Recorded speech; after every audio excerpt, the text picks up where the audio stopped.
Hello, I'm Gwyn. My special area is peer mediation, and I'm here at Kingswood Primary School today to see how they're getting on with the programme we set up 18 months ago. When I first came to Kingswood School in South London to help the Learning Mentor set up peer mediation, it was very new in schools, but it's now becoming increasingly popular.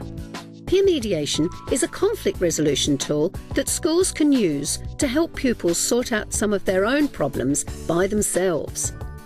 Support staff and learning mentors like Sarah Harris are ideally placed to run it. Peer mediation is really important to my role as a learning mentor. When I first came to this school, I really noticed that there were a lot of issues between children in the playground at lunchtime. We tried a lot of strategies and I worked with the lunchtime supervisors to come up with ideas about what we could do. And I really felt that peer mediation was something that could work. Today I'm going to see how it's working here. I'll observe one of Sarah's maintenance training sessions, see how the mediators are working in practice, and find out a bit about how mediation can help them with their secondary transfer. Hi Gwen, how you doing? Hi Sarah, I'm fine, and you? Good, come on in, we're in here. Thanks. But first we're going to have a look at how it all got started. Okay, so I've got this tape that you made 18 months ago in the original training. And so how many of them are we using now? We have, originally we've had 20 which we selected and I continued the training with. Some of those have chosen not to do it anymore because they feel it's too much commitment for them. When I sat down to select the children, I had an idea in my head that I was going to select children who would benefit from peer mediation training. This is a school that had a lot of behavioural issues, so a lot of the children I selected themselves did have behavioural issues. So here I was faced with a group of children who not only had difficulty listening to each other, but also had difficulty listening to the adult who was speaking in front of them. Here are some children that are mediating with us now. And, so they've stayed the course? They've stayed the course. Peer mediation can reach children who do have behavioural needs, but I think you need a very good balance of children within the group. And now we have a group of very confident, very highly skilled peer mediators who provide a really valuable service in the school. Sarah's current group of about 14 peer mediators are all from Year 6. This is one of their regular top-up training sessions. Should we get started? Okay, so I'm going to say good morning to Kaylee. It's important once you've completed the initial training that the training is ongoing, because even though the children have developed their listening skills, they have good empathy for each other, they're good at trusting each other, you need to give them opportunity to go back to the basics, keep them on their toes and keep them at the heart of what peer mediation really is. Some of us are still a little bit asleep. Right, we're going to keep working on our listening skills. We're going to split you into pairs, and one of you is going to be A, one of you is going to be B. A, you're going to stand up in front of B and you're going to tell B 3 of your favourite foods. So A's, would you like to stand up in front of B's? I like ribs, lamb and beef, rice, coleslaw and sweet corn.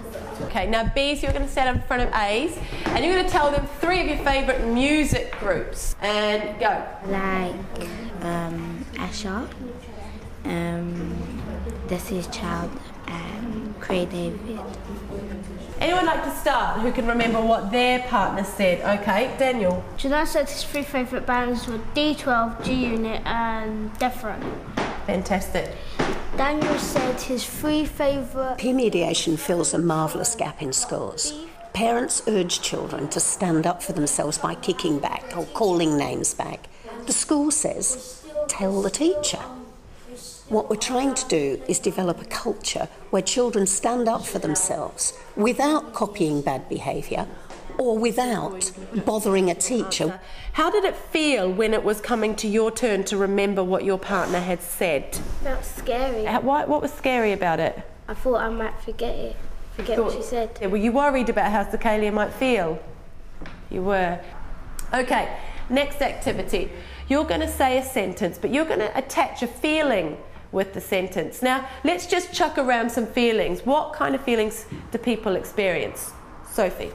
Sad. Okay, so sad is one. Sakalia? Lonely. Lonely. Here we're giving them a language to talk about emotions. so that they can develop their impulse control. Confused, yeah. A lot of aggression in schools comes because they can't talk about it. They don't have a vocabulary to talk about. Moving around, deny. Guilty. Guilty, right. Holding on to all of those feelings that we've just thrown around the circle, we're now going to do an activity where you're going to turn to the person next to you and I'm going to give you a sentence and you're going to choose one of those feelings. So the sentence is, today at lunchtime somebody stole my lunchbox. Someone stole my lunchbox today. Somebody stole your lunchbox today, and I can see that you're feeling upset. Great, you're echoing what the person is saying, but now let's start to really push our skills like we've been training to do, where you're going to really understand what they're saying and you're going to try and get a feel for how they're feeling and repeat that back to them. So let's move on. Someone's taken my lunchbox. Someone has misplaced your lunchbox and you feel angry. Let's put that to the group. If you were looking at Christopher's face, would you say he was feeling angry? He looks a bit nervous because he's holding on to his lip. Marcus, have a real look at what Chris is saying and the way he's saying it to you as well. Someone's taken my lunchbox. Someone has stolen your lunchbox, and you feel nervous. Yeah. Great, guys. Can you see how we really need to focus on trying to understand what they might be saying to us, what they might not be showing us? So we're going to move into some role plays now, but Gwen's going to come in and she's going to talk to you.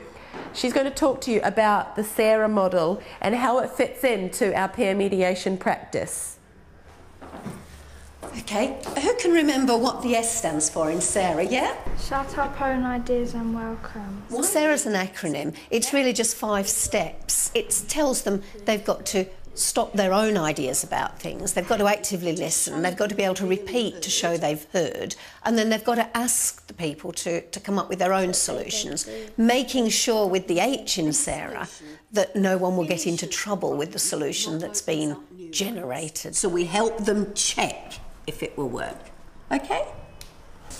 Okay, so keeping those in mind, can we all remember those? And they're there to remind you. So we're going to practice now by having a role play. And 2 are going to be mediators and 2 are going to be our disputants. Okay, would you like to start?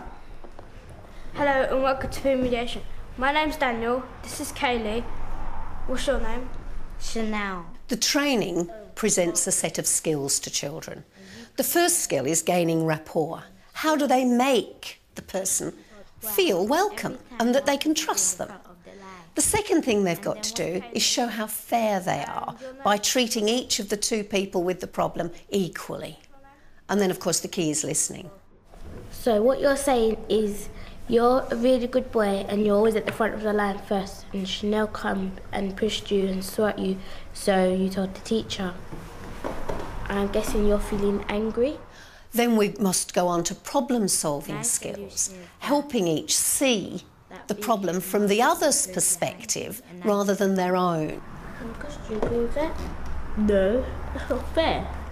What question can you ask them when they cannot find a solution? What will make you happy? What will make you happy? You take it in order. In playtime, you go in the front, and at lunchtime, I go in the front. Chanel, do you agree with that? Yes. Well done, give them a clap. It's lunchtime now.